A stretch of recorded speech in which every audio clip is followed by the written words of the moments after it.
ninaza ngaha kwa Samuel cenda haguma bari pre kuriha vyose, hanyuma je nzoce mvuza na Daju ngo umuntu avuza ava yuko Daju asa nawe nacavuza.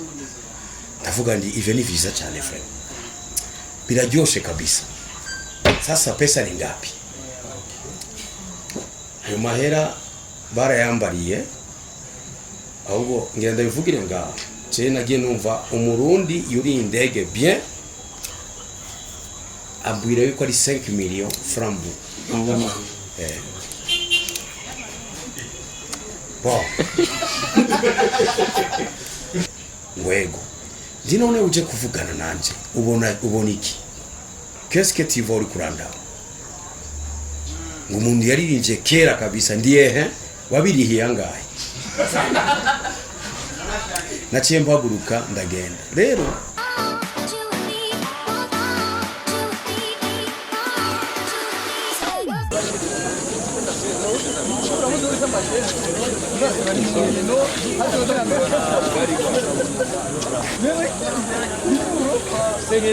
karibu.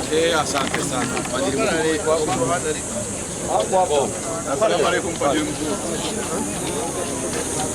Una swali butunze kandi twishimira akabashitse kuri gace indege Melchior Ndadaye, habona neza ko afise igiteramo kidasanzwe Nyabugeti. Kano kanya arashitse kuri gace indege Melchior Ndadaye. Kidumu turagoye ikaze mu Burundi. Murakoze cyane. Arezere urugendo rwari rurerure ariko ndashimira Imana kubera ko nashitse amahoro.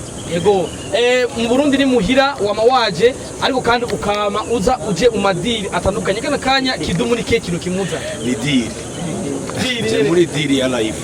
Ejo live Samuel is hopote azochuambaye. Ahubwo gusa je ndagira ikigongwe bamwe baguma bagiharira kuko bodaboda iri ngaho muri iyo misozi yawe hejuru muri Bujumbura rirara. Mugira mubona ibintu rero. Yego, kururika indege cyangwa gufata indege kuri Kidumu ajanye n'akazi bari bisanzwe. Ahubwo ndatinya indege sana. Ndayivamo namaze kugira ingorane ku mutima. Yaba bishoboka ndoga mahera gusa kuri SMS cyangwa kuri WhatsApp sino kuri indege. Uri muri ngende ubutumwa butanga ku bandi baririmbyi bakiri bato bivaye no kwitwa tukuboneza ku madira kaze ukarihirwa byose cyanye tukama twaje kugwakira. Ndifuza gutanga message ku baririmbyi bakiri hasi cyangwa bakiri bato kugira nabone nibakura abazovi baca babonyuza makanda mu yaho. Petit attention. Icyo no babwira nizo zibika zaramadi. Asante. Kuri bwana yategeye ku telefone ndi mu misa. Nagiye gusenga n'umuryango umurundi s'il vous plaît, kandi icyo kintu genda shaka tuce dufashanya iyi mentalite ukuntu turabana hagati yacu abarundi tugakengerana ihagarare kabisa. Ce n'est pas bien. Rero mugani wanyu kubera ko mutamenyereye amadiri aza ku barundi bene wanyu ni ngorane. Barambwira yuko ninaza ngaha kwa Samuel cenda haguma bari pre kuriha vyose, hanyuma je nzoce mvuza na Daju ngo umuntu avuza ava yuko Daju asa nawe nacavuza. Ndavuga ndi even visa cyane friend, biraryoshe kabisa. Sasa pesa ni ngapi? Ayo mahera barayambariye, ahubwo ngira ndabivugire ngaha. Je nagiye numva umurundi yuri indege bien abwira yuko ari 5 millions francs. Bon. Ndavuga concert VIP ngo VIP. 5 millions. Ngo vyose kabisa ngo bana ngo icyumba ushaka. Ndavuga ndi ariko mzee aho nsanzwe mba ndafise icyumba. Icyo cyumba uri kurambwira naco ngeneye cyeshaka chiffre. Ayo n'amafaranga ya transport cyangwa n'amafaranga ya rafraîchissement. Ati no, diri ya bien. Twiyigisha abarundi kumenya value. Chandamubaza ndije bujya agenda mbaza ikibazo ku kibazo. Ugiye Dubai kugura jipe uva i Bujumbura umaze kumenya yuko estima yuko bagusaba ayana ngwego ndi none uje kuvugana nanje ubona iki qu'est-ce que tu veux kuranda ngo umuntu yaririnje kera kabisa ndiye wabirihiye angahe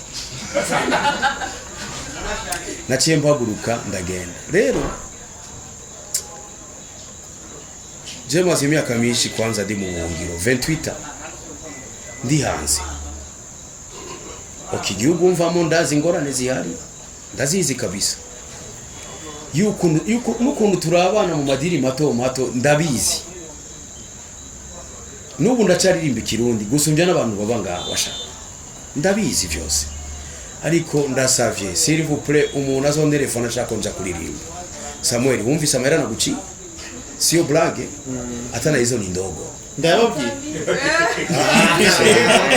nataka niseme na hizo ni kidogo hivi vitoto mnapatiaga 50,000 $100,000 banakuja banazibeba tunabionaga nataka kusema ngo tufanye watu wafanye manifestation tunabionaga na hizo ni ndogo lakini s'il vous plaît hapa piko musicien anaitwa Vishu na mnajua anafanyaga bien afanyaga atainukaga siku gani kama amumpatie valeur kama mimi ningekuwa niko hapa Burundi ningekuwa niko vile niko I don't think so sinibaza ariko Samuel Kizima urabaza nande kayo yambaye kandi ngira ndagire fwade kuko jewe ni general wa muziki fwade na musiko mnaniuliza dili kwa waje wapeti na wakataza ndio merci beaucoup tulesa mu kiganiro cha kuradio sasa ni buri mwanya mba nimbere y'abantu bon generation shasha mukunda kumbwira ndibagira ivyo jengira kuko bo ni studio popularity gachiza agacaba umustari jewe sinabonye ubustari kwanza je nabanje kwanza gukora naciye kuri battery imyaka myinshi cyane ndi mu batero hanyuma ndibuka yuko kuri fete scolaire z'ishuri za primaire natangiye kuvuza ingoma imbere y'abantu ufite imyaka 10 so icyo ni kintu natangiye ndi muto cyane ndi muto ndabimenyera bica bijana mu maraso rero igihe Fizo yasanze Nairobi ndi yari umuririmbyi tuze turibukanya neza yari umuraperi nije nabihinduye ivyo buraperi ndamubwira be urabikunda cyane urakunda Tupac Shakur urakunda nde sava ariko ushaka yuko uguma mu mitima y'abantu utebeyo ririmba neza tu niyo twace dukora indirimbo yitwa Mbarira something n'indi yakoze rap akantu ka rap ndikamuheramo ariko icyo nashimye nuko yaciye abo muririmbyi en même temps umuraperi nkaje ndi umuririmbyi ndi umubateri en même temps rero iyi generation shasha ego nivyo bakora muziki ariko ndibakora ivyo twebwe dukora jewe ivyo ngora ndabikorera chaque semaine bandiko ndimenyereza nta concert nimwe je noja gukora na gato nabanje guca kwanza muri repetition gatoya sishobora ngo ejo ni concert tugende oya bajya bahungu cyenda babwira ndi oya kwa kundi nyene ngo repete nizutangura kujya twatangura ukundi gushasha rero urumva nk'umuntu udafise ishaka ibi vy'iwanje ubona ko ari birebire cyane bice bikuremera ariko uzobikunda akavuga ati naje iyo nzira ndayikunze barahari aya ma orchestre yose mubona nga mu barenga barafise ikintu bagiye barafata kuri jewe baranyigana hari abankurikiye abandi nabo baravuga ati inzira yo kuja kuba recording artist niyo twifuza bagaca baja kuri recording bagaca baba popular biciye ku mihora YouTube etc ivyo vyose social media basi abona abandi nurundi rwego rwo ba artiste barafise aho bakunda cyane ubiravye urabona ko bakunda ivyo babona biba hanze bitrending barafise aho bakurikira 18 nagiye muri Zanzibar muri festival yitwa Sauti za Busara twajanye na bodaboda tubona ku kibuga c'indege leta ifati ya mbere yari tuza amazina twese abaje ingenzi zose zije muri iyo festival hanyuma bari bafise umwanya wo kuja kudutemberera turabe ahantu batwara aba esclave amabohero babashiramo ibintu ngivyo, ukabona kabisa yuko leta yafatanije festival no kumenyekanisha Zanzibar. Rero nungaje no kwifuza yuko vyogenda gutyo. Tourisme tuyirimo kandi twebwe turafasha cyane, nuko gusa umenga ivyacu vyashizwe inyuma, byarashizwe inyuma. Rero akamu notera leta nuko nyene batangure korohereza ibi bintu byose by'imyidagaduro. Nabone bakore bidi dukore tushiremo ingoga, tushiremo ingufu muri ibi bintu, kuko ari abantu basigaye bapanga ama vacances suivant ama evenement akora mu gihugu. None umuntu aje muri vacances ndabaje n'amafaranga abiri, abaje n'amafaranga azorira nga abandi bagafata amazu y'abantu, imiduga y'abantu, n'ibintu byinshi biri muri ivyo bintu. Atunga benshi basigaye bakora ama event, benshi babakunda umuririmbyi, tuvugisha ukuri. Abari umuntu agukunda akavuga ati jewe nakuze ndakumva, nkandeka yarabivuze. Je nakuze ndakwigana kwishura indirimba nka wewe. Ndavuga ni umunsi je nzorogira ingufu nzogutumira. Yarabivuze. Niyo mwari muri umuziki ndushigikiwe. Muri 2010 niyo nagiye gukora concert ya mbere muri Tanzania, ya mbere. Jewe ndumiwe nari maze gukora album ya Turudi Nyuma. Muri iyo concert watwara igihugu cha Tanzania Kikwete yari ngaho ku kibuga cy'umupira, yarivugiye numva n'amatwi yanje yuko agira afati ya mbere, afati ya mbere aravuga abaririmbyi biwe bose babandi bakera bati ID nibo bari babona ko ari bo bagezweho. Uyu muhungu Diamond yari bwaze, yarakiri nawe arunguruka abandi ibintu ngivyo. Aravuga ko agira afati ya mbere, aduze umupira w'amaguru, filme n'umuziki, ikintu cyose gituma Tanzania yomenyekana hanze agira gifate n'amaboko wenyine. Ndi harahera igihe kinini, imyaka 13 iraheze, urabona aho bageze. Ico gihe abagira filme bari bakanumba, nyakwigendera Kanumba, ariko arabavuga bose avuga amazina yabo ati kuva ubu cengira mfati ya mbere, ikintu cyose kizotuma Tanzania imenyekana cewe ndimo. Vyace bihinduka ku munota, ibintu vyace biduga, abaririmbyi ba Tanzania bahora barabira ku Burundi n'ababavugiriza ama live benshi barabarundi, ndabaza amazina bavuzayo.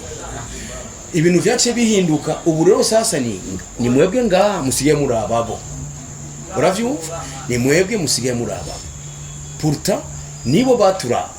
Ahubwo kwanza mu Tanzania vyashisa agatumirwa mu Burundi kuza kuririmba, yaremeza abantu biwe hari inyuma yuko na ca gihugu gikomeye rutura mu vy'imiziki baduhamage kuja kuririmba, bagafata ama video bakereka bene wabo hariya. Ivyo byose ndabizi.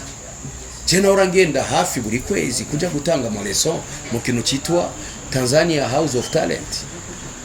Narihigwa itike chaque mois, ariko hagera ahantu baravuga bati akimuhana akazi mvurize, reka tukora biwacu tubaduze, uyu yamaza nga nitumubona claire. Uravyumva? Niko bigenda. No mu gihugu kibanye nga je narigeze kuba umushishi wa guma muri 2013 ndiko ndakubwira ikintu cyabaye, apana histoire. Rero buri gihugu cyose burya cyamako kirondera abaco ndibakwama. Uburo aho bigeze Tanzania, abakinyi b'umupira w'amaguru bose bifuza ko bagugwayo, sivyo? Pourtant kera Tanzania ikina no Burundi yaratinye ikajugumira, ikamenya ko ije gukina n'abantu batorosha, ariko ubu siko bikimeze. Abacu ni basige bashaka yuko bagugwayo. Kandi sawa gusa no muri Kongo basige bashaka ko bagugwa Tanzania. Ukumva muri Yanga hari umuntu bakuye muri TP Mazembe, ukumva hasiye ko bagura no muri Cameroon, ahubwo usanga baratangiye kugura. Rero iyo mwidugije muraduga kabisa, kandi kuduga bikaca bibandanya mukaguma muduga. Ariko iyo mwikengere ucu usanga ibintu byose bivyura umutwe bigaca bipfa, bikavyura umutwe bigaca bipfa. Ubu Tanzania amaze no kudepasa Kenya.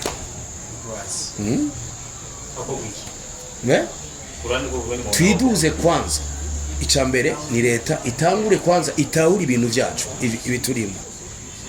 harimo mwese namwe bwe mukora ama YouTube channel mutangure kumvirizwa boko gwiki mukavuga ivyimviro vyanyu twebwe tukora umuziki na twebwe tubazwe abakini umupira nabo bavuge ikintu cyose cyo duzi izina ry'u Burundi hejuru kira muntu wese abazwe abafise ama hoteli nabone babazwe boroherezwe gute muzoca mubona tourisme yacu iduga kuko hajya nta kintu ciza amahera na tourisme ndabaze bababesha tourisme ni number 1 Dubai yori icuruza igitoro ubu ni tourisme ni izubwa mbere tourisme irinjiza amahera kwisi yose tourisme barayubaha rero kico gisata cha tourisme urabona yuko ni tourisme gusa y'aba diaspora bacu tu iyo